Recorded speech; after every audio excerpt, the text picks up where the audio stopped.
Non-autism Pathological Demand Avoidance in brackets PDA Research Thought Experiment by Richard Woods, London South Bank University PhD student.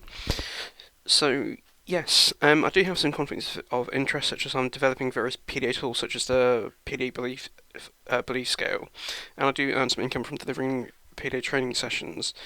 I am reluctantly advocating for PDA to be diagnosed as a standalone construct, although I do not think there's a clinical need for PDA.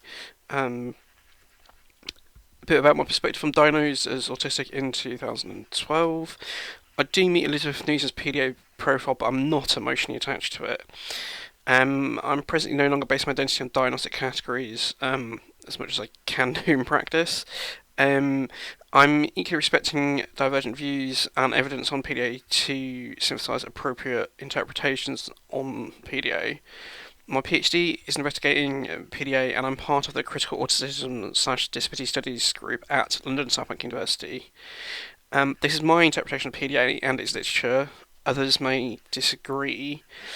I may sometimes use medical model based language in this talk, but it's more because it's in the source material than I actually believe it. I intrinsically recognise that mental disorders, as described in the psychiatric manuals, are social categories, socially constructed categories. So, yeah, moving on. So, this should be about a 20-minute video. So, just covering the topics in here. So, PDA features continua diagram. Using examples, examples over what might be. Of what PDA might be and kind of predicted populations. Context from PDA clinical descriptions, which are important when considering non-autism PDA. Covering literature on autism and co-occurring difficulties and its implications for PDA. Examples of non-autistics independent literature and examples of PDA attributed as a standalone category. And then it's concluding with a non-autism PDA research thought experiment. So, yeah. This is just a diagram that I'm using to show PDA features as a series of continua. So you got red arrows indicating that something's more impaired, is substantially an issue, and the green arrows indicating that it's less impaired or not an issue, or less of an issue. You'll notice most of the red arrows and most of the high kind of problematic impairment areas are to left and most of the green are to the right. So the left hand side is PDA profile of autism, and the right hand side is meant to be classic or more straightforward autism. I would just say that the right hand side is probably just autism, and the left hand side is actually representing features from co-occurring difficulties such as ADHD, anxiety, conduct disorder, obsession defiant disorder, and trauma related features. So the actual continua themselves are anxiety, avoidance of ordinary demands, bullying, harassment, lying, stalking, stealing, etc., like fantasy and role play, impulsivity, kind of obsessive behaviour focused on, often focused on other people, a need for control or drive for autonomy, rapid mood changes, reinforcement-based approaches such as applied behaviour analysis or positive behaviour support are kind of effective or non-effective. Then you have social strategic manipulative kind of avoidance behaviours continuum, and then like theory of mind being kind of impaired or non-impaired. Please do not verify this diagram. It's a bit of an issue because such as like reinforcement-based approaches are meant to be not they're meant to be effective in or goal practice for kind of autism, and a lot of autistic people will take issues with that. So yeah. Oh wait, sorry, didn't mean to do that. So yes. Moving on to kind of quotes around some example quotes of what PDA might be and kind of like predicted populations and kind of prevalence and stuff. So, so this is a quote from the editor's note on the Chris 2007 article. So, whether the behaviours found in PDA can be explained within other disorders such as attachment disorder or personality disorder. Kind of moving on to a quote in the Goodley 2011 book, which is an introductory guide to disability studies. So, a manipulative child in the 1970s might get the label of pathological demand avoidance syndrome in the 2000s. The next quote is from the Green et al. 2018 Lancet piece from his abstract, like the first sentence. So, pathological or in brackets or extreme demand avoidance is a term sometimes applied to complex behaviours in children with within or beyond the autism spectrum disorder. So moving on to the last quote on this page, it is possible, albeit not probable, and in brackets, again based on clinical experience, close brackets, that the phenotype could be present in up to a few percent of non-autism populations. So that's from Gilbert et al. 2015, which is the population prevalence rate in the Faroe Islands, well, in the autistic population anyway.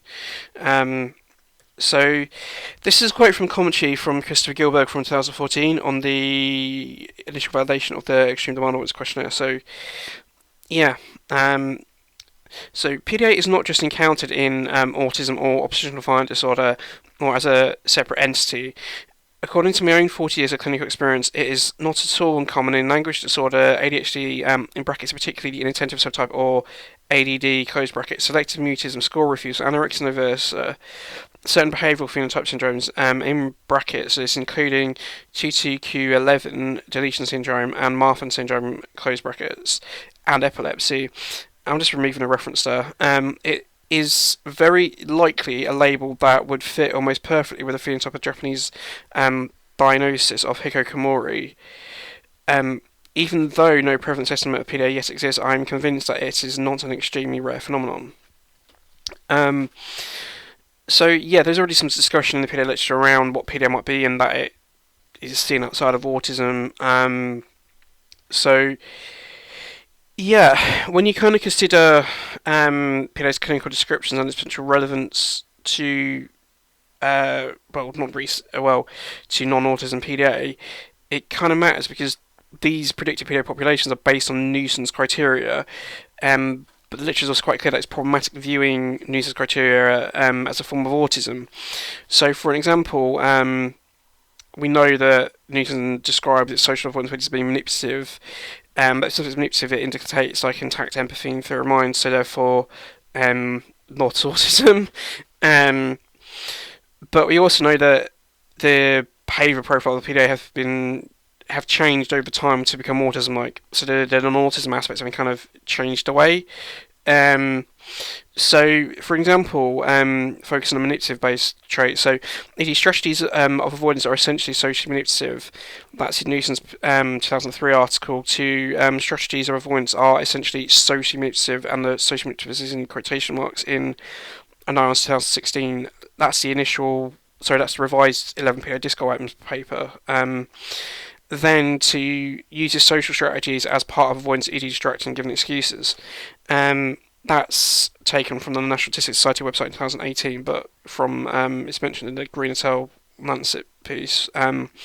So yeah, it also matters if you consider the literature on co-occurring psychiatric categories generally and in autism. So we know that co-occurring categories can unpredictably interact, and they can make some features more intense while others characters less intense. They can also sometimes create novel features that can be more intense than the features associated with the original categories, creating kind of novel categories in themselves. PDA might be a result of such unpredictable interactions between competing co-occurring categories, because we also know that if someone's attributed with a psychiatric category, they're most likely to have multiple ones. So when you consider it in autism, we know that co-occurring difficulties are often present differently in autistics compared to non-autistics. So an example from the Green et al. 2018 Lancet review of PDA. Sorry, I think it's Lancet in psychiatry, but yeah, carry on. So, for example, anxiety often has different kind of causal mechanisms in autism versus non-autism. So what this means is that PDA is likely to present differently in autism versus non-autism. And it means that we cannot directly use autism-based PDA understandings to indicate if PDA is present in non-autistic populations and how non-autism might look like. So it's problematic because if you're using the PDA profile of autism kind of descriptions, they're unlikely to be representative of how PDA represents in non-autistic people. So yeah, so you're likely to get a load of false negatives, for example. So So moving on to kind of examples of non-autistic persons found in PDA kind of literature. So in Liz and I's PhD thesis, in chapter 5, there is one case with diagnosed with attachment disorder and an ADA score of 1. They're not diagnosed with autism at all, and just for record, ADA score of 1 is not indicative of autism. More interestingly, kind of later on in chapter 8 of that same thesis, Liz and I's has a list of PDA diagnoses, which she basically ignores because she has her own definition for PDA. But out of the PDA diagnoses that she has, 23% of them children and persons diagnosed with PDA in that sample are non-autistic. So this is the next one is from Riley Tales 2014, which is 4 case studies of epilepsy with PDA. So as well as the significant symptoms of PDA, the 4 children met criteria for a range of neurobehavioural disorders. All 4 had cognitive impairment and met DSM-4-TR, that's the revised DSM-4, for criteria for ADHD. 3, in addition, met criteria for autism. So that's 1 being non-autistic out of those 4. Also, if you look at the 11 revised PDA disco items paper, which is now 2016A, 1 out of 27 PDA cases does not meet threshold for being autistic. So, yeah, there are other examples. So there's a case study from Trundle 2007, which is diagnosed with PDA, dyslexia, substance issues, and ADHD. Although the ADHD diagnosis has been later removed, I know that from asking Grace Trundle about it. So, yeah, there are a couple of kind of conference papers and master's theses which also contain some non-autistic people. So, the courtship paper had 8 out of 11 children and young persons with PDA are not autistic, and then that's about 73% of the sample. In the McFadden master's thesis, 24 children and persons met threshold for PDA, but 7 of them, so that's like 29% of that sample, or that group of people with PDA were non-autistic. I'm going to go into a couple of more involved kind of examples because I'm going to have to walk you through them. So if you look at the initial validation paper for the study for the Extreme Demand Avoidance Questionnaire, it has a group of 50 children and persons attributed with PDA, so kind of diagnosed with it. This is problematic because it relies on caregiver reported diagnosis, but then there's no mention of autism diagnosis and no autism screen was used. Only indicators were used. And this is before the widespread adoption of the dual kind of autism and PDA traits diagnosis. So what it means is many of them are unlikely to have an autism diagnosis, and there is actually some broader evidence from around that time on kind of autism diagnoses that would indicate that this is the case. So Crane et al. Conducted a survey from 2012 to 2013 and had 1,047 responses, and on those over 1,000 responses, only 5 had a co-occurring PDA diagnosis, which is obviously 0.48%. So this is obviously when you consider that there's no consensus over on what PDA is or how to formally diagnose PDA then or now. And when you contextualise the fact that there's no feature specific to PDA and that PDA's features overlap descriptions of other categories including predicted populations, it is likely that many of those 50 children attributed with PDA in this study are going to be non-autistic. So yeah, it's also compounded by the fact that you consider the nuisance PDA descriptions which they would have been diagnosed with at the time are problematic viewing as being autistic as well.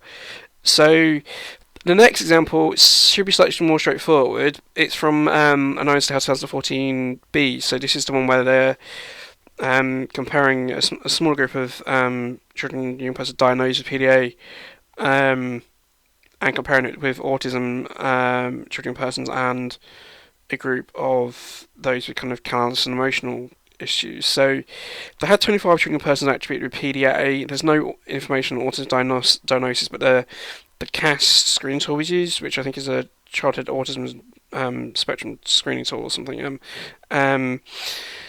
It's interesting because out of those 25 children and persons with PDA, only 7 of them did not meet threshold for autism on the cast.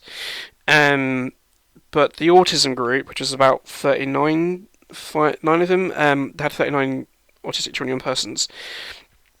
21% of those did not meet threshold for autism on the cast. So, if you assume that there's a bunch of autistic children in the 25 children and persons with PDA, you can subtract the 21% for the autism group from the PDA group's number, and you come out with 7%, which is at least 2 when you round it up, because one child equals 4% in the PDA group. But this is a bit more of a broader issue, because the paper goes on to say, however, this apparent similarity may reflect endorsement of questionnaire items for different reasons in PDA and the autism groups.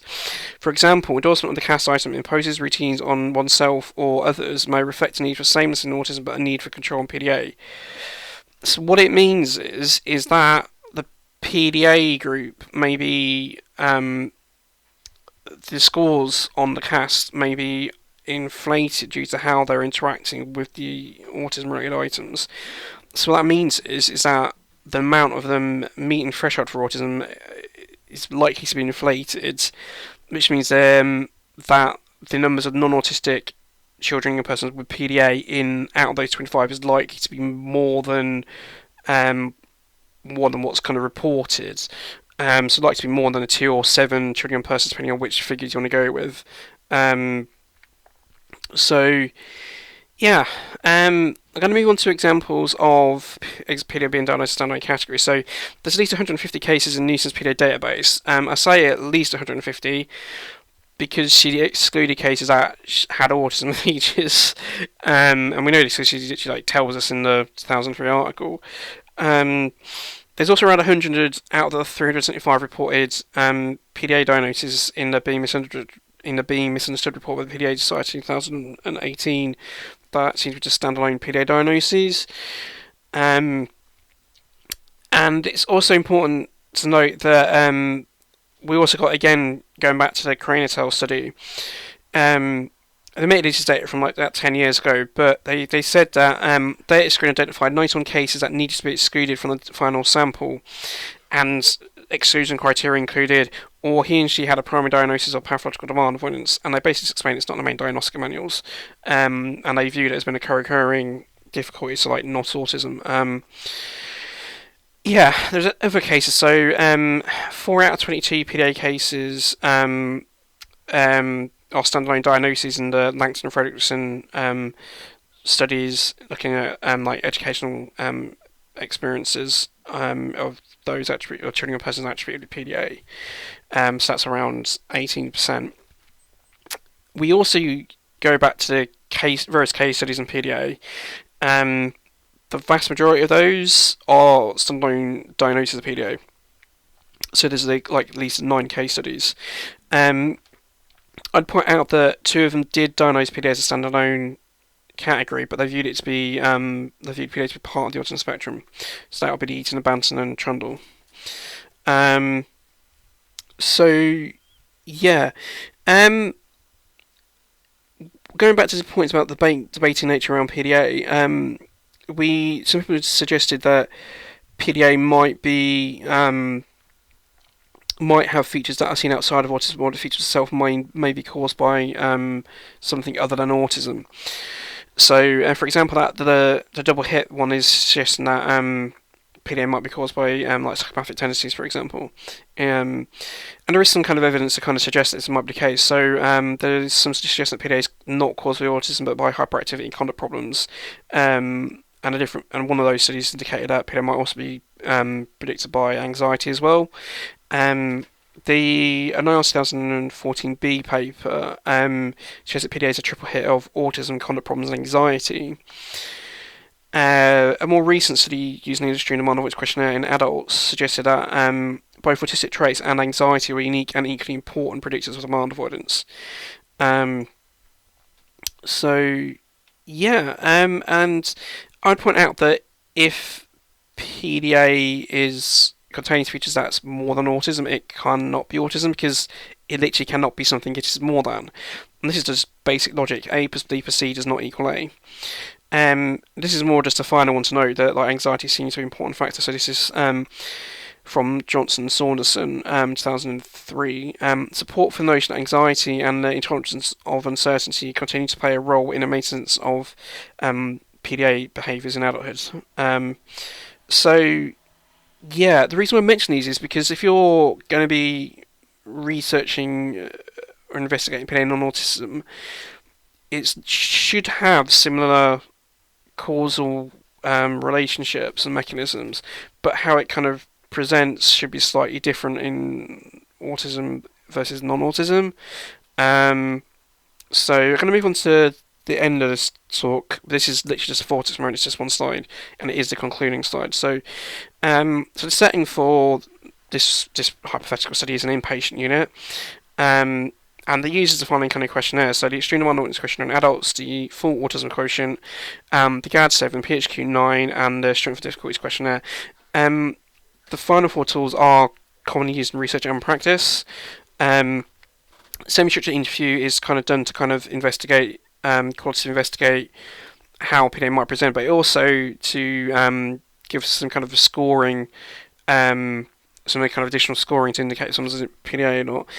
So the user 11 revised PDA disc items. This is because while these 11 revised PDA disc items are designed to be used in autistic people and validated, and I say that in quite loose terms, validated for autistic people, they have the scoring rules for them, which are open access. I think the National Society might be uncomfortable for being used that way, but they can't really stop you when they're open access, and you can pretty much do what you like with it. So yeah.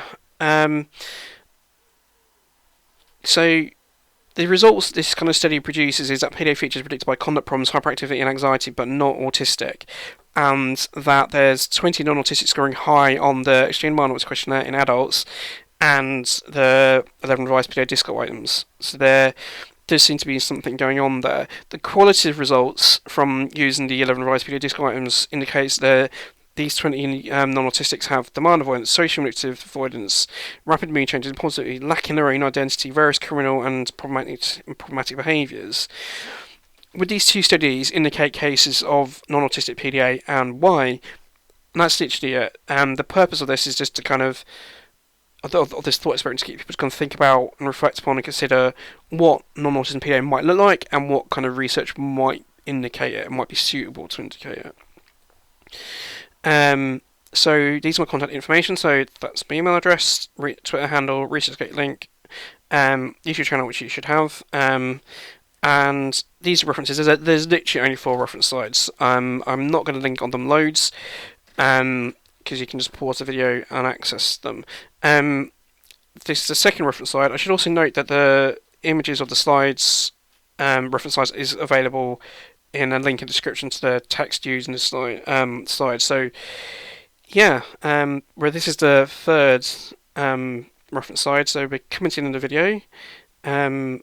I hope you have enjoyed it and you find it informative. So thank you for watching, and I hope you have a good day.